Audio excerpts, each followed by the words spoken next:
Uncharted The Lost Legacy is a game that, prior to today, I've never played before. You'd think I would have, given that it was a proper release from Naughty Dog in 2017 on PlayStation 4, but I just never played it. All I knew about it was that it was like a DLC campaign for Uncharted 4 that got turned into its own game. But like I said, I just never tried it before. But now that we're doing an Uncharted Retrospective, I got the chance to play it via its PS5 port.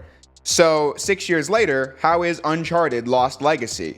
Well, let's find out. One of my favorite memories of it is the fact that I did buy it when it came out, which might make you think to yourself, no duh, you own the game. But that fact just makes me nostalgic because of the fact that when I think back to games that came out in like 2015 or 16, they were things I had to ask for or buy with my Christmas money. Like Uncharted 4, Ratchet PS4, and Twilight Princess HD were the games I pre-ordered with my Christmas money in 2015 going into 2016. But 2017 was quite different in that as of that spring, I had finally started earning pennies for this YouTube shtick. But that summer was also the time where I was working as a camp counselor, and I'm sure you know if you've worked with kids that some days they're gonna be good, and other days they will just not be that. But the point is, I got to spend my own hard-earned money on this game, along with a bunch of other games I bought that summer that I just never touched, like this one. Like the God of War games, I got all those games like 6 years ago that summer, but then I never played them until like 8 months ago now. But today, I'm going to cross Lost Legacy from my backlog and deliver my thoughts on it. As I mentioned in passing just now, Uncharted 4 was set to get a DLC episode, much like The Last of Us did the year after it came out. Naughty Dog had considered a whole bunch of different storylines and ideas with the entire roster of characters the Uncharted series had used. Like, maybe we could do a story about Sam and Sully teamed up after the events of 4. But then that felt like it would be too close to the main storyline of that game and wanted to do something that felt more standalone, but ultimately settled on a story of fan favorite Chloe Frazer teaming up with Nadine Ross from Uncharted 4 looking for the Tusk of Ganesh in India, competing against an insane mercenary leader, Asav. They mentioned they wanted to include cameos for Chloe and Charlie in Uncharted 4, but felt like it would bloat the story and wouldn't really add anything, which I definitely agree with, so I'm glad they didn't do that, as Uncharted 3's story was already a perfect example of doing that. But anyway, in order to properly flesh out the story, the length kept going up, far longer than a typical DLC campaign, so the choice was made that it was going to be a standalone release, and thus Uncharted The Lost Legacy was born, becoming the studio's primary focus in terms of development and marketing, even though The Last of Us Part 2 had also been revealed in 2016. 2017 was the year Bruce Straley left Naughty Dog after the trying conditions developing Uncharted 4, and it was also the year the co-president Christophe Balestra had retired from the studio as well after having worked there since Jak 2 was in development. But I don't think any of that really played much of a large factor in the development of Lost Legacy, since this one was directed by Kurt Margonaut and Sean Ascage, the former of which started his career at Naughty Dog as a game designer for Uncharted 2, and the latter started as a lead cinematic animator on The Last of Us, both of them rising up the company with each project leading to this point. So needless to say, there's no crazy story with this game's development history, or so we know. With Lost Legacy, I really didn't know what to expect with it since I also barely watched footage of it before playing it myself. The game was pretty much a mystery to me before now, and I can definitely see how this was once DLC for Uncharted 4. It's pretty much exactly the same game in terms of mechanics. It has some new elements like how you can plant C4 and remotely detonate it. That was cool. And Chloe also carries a lockpick that will grant you more powerful weapons mid-combat, but otherwise it's the Uncharted formula, and everything that's been fun about it since 2007 remains so. Lost Legacy still has all the same fun mechanics from Uncharted 4, like sneaking around in tall grass and the rope mechanic that brings the same joy to combat maps and platforming segments that it did in the 4th game. Shooting feels exactly the same as it did in 4, and the weapons were very satisfying. Although I did think the prologued climbing sections were kind of boring, but I've been saying that since I covered Uncharted 1 last month. I did enjoy the puzzles though, specifically the one where you have to move these statue things around this water system in a room in order to get the shadows to perfectly align on 2 different walls. It's the kind of thing where it's simple, but you have to think about it while you're trying to solve it and then consider how you're going to pull it off with the different switches and such, which I think is solid puzzle design. Then the other puzzles in the game have you rotate discs around to try and align the different segments, which grew in complexity with each one. Still not the most complex brain teasers in the world, but I enjoyed it.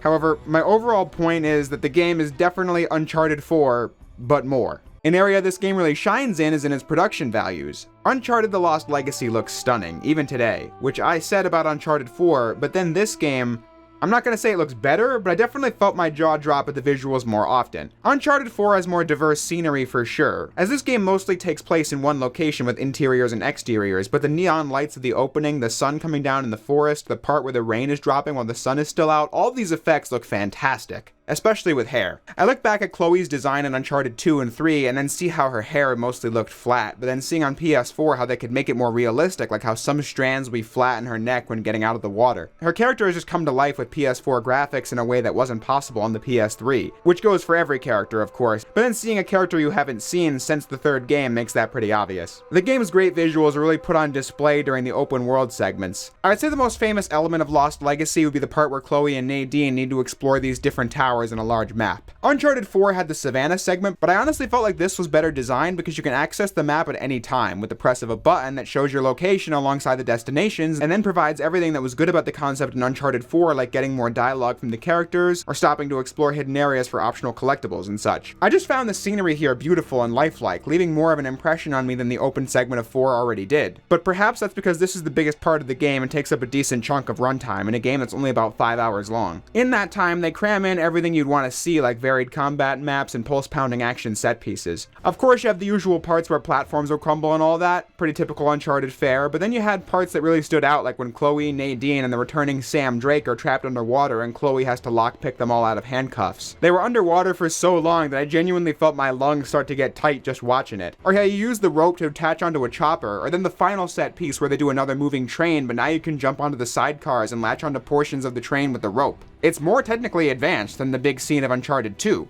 So needless to say, credit to Lost Legacy because I still felt like this game had some cool action set pieces that felt new even this late in the series. The story also benefited from the shorter runtime. The pacing in this game is naturally much quicker than any previous Uncharted game as you move through the usual beats in record time, like the moment of doubt, the reunion, the revelations, the villain gaining the upper hand, and all that. But I think it benefits because you can dive into the story without a lot of build-up and tell the story and then have it end quickly. The audience already likes Chloe and are thus interested in her solo outing the moment it begins. Pairing someone as sarcastic as Chloe with a character as straight-faced as Nadine Ross is a funny dynamic on its face, which then carries the story through the whole open world segment. There are two characters that make for an unlikely but good team-up. Unless you're the kind of freak who hates black women beating Nathan Drake in combat so much that you need to be asked to leave a playtest or having a meltdown, but I'm going to assume most of you in the audience aren't that dumb. As I was saying, the setup of the story made it easy to get into, and they quickly established that Asav is crazy but also cunning and a massive physical threat, covering every base a good Uncharted villain should have. The dialogue is as witty as ever, and the game delivers things you never would have asked for but are glad you got by the time the game was over. Like how this whole mission is important to Chloe because of her father, an archaeologist seeking this treasure in his past, it being the thing that put a bit of a wedge between him and his family. That kind of backstory explanation for a character like Chloe is something I never would have asked for, but feel like her character is better for it after having played the game. You also get Nadine Ross kind of forgiving and bantering with Sam Drake at the end, which was also nice. By the end of the game, I thought to myself, yeah, that was fun.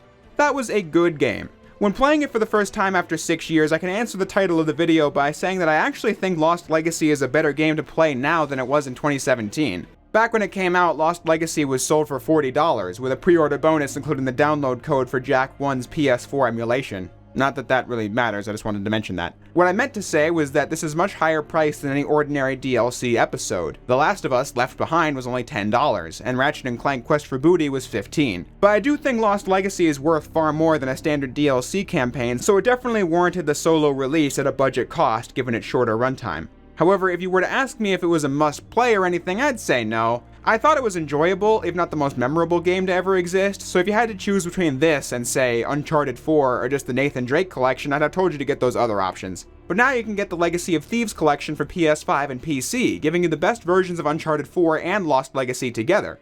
At that point, you might as well play it and enjoy it for what it does that's definitely worth enjoying. Overall, I don't really have much to say on this one. I suppose I could have seen this coming beforehand and made this a segment of the Uncharted 4 video, but I guess much like the game itself, it's just too big to place in the video on 4, but also didn't leave me with a ton to say about it when looking at it on its own. But I don't think the runtime of this video should be taken as a con in the game. It's fun. If you like Uncharted, you'll definitely enjoy this game as a bite-sized adventure in the series. Having said that, this does reinforce what I was saying in the Uncharted 4 video, where I said it even if it wasn't the last title released in the franchise, it's still valid to discuss Uncharted 4 as the finale of the franchise because Lost Legacy isn't a full sequel, or much of a mechanical evolution at all. Everything ND wanted to do with this series all the way back to the first game was fully realized and concluded with 4 for all the reasons I discussed last week. This is just a fun, extra adventure. But recently, Uncharted was making headlines again, as even in the wake of its successful big screen debut in 2022, Naughty Dog has confirmed that they don't plan on revisiting the Uncharted franchise. They believe they've explored all they wish to do with the series in terms of gameplay and wrapped up the story of Nathan Drake in a satisfying manner, so what more needs to be said and done? If Sony wants more Uncharted made, they can just keep making more games with different developers like Golden Abyss, but looking at Naughty Dog, I just have respect for their ability to look at a popular IP and decide they don't want to keep going and going well past its shelf life. Instead, do a run of solid games and try something new. Not every story needs to go on forever, and many don't get the chance to tell 6 stories with a definitive and satisfying ending featuring a cast of memorable characters in each one. We may not get more Uncharted games, but it's nice knowing the roster we have was extremely solid. On that note, I had a great time revisiting this series. As I said in Uncharted 1, I hadn't played any of these games in years at this point, but it's something I've loved for 10 years now.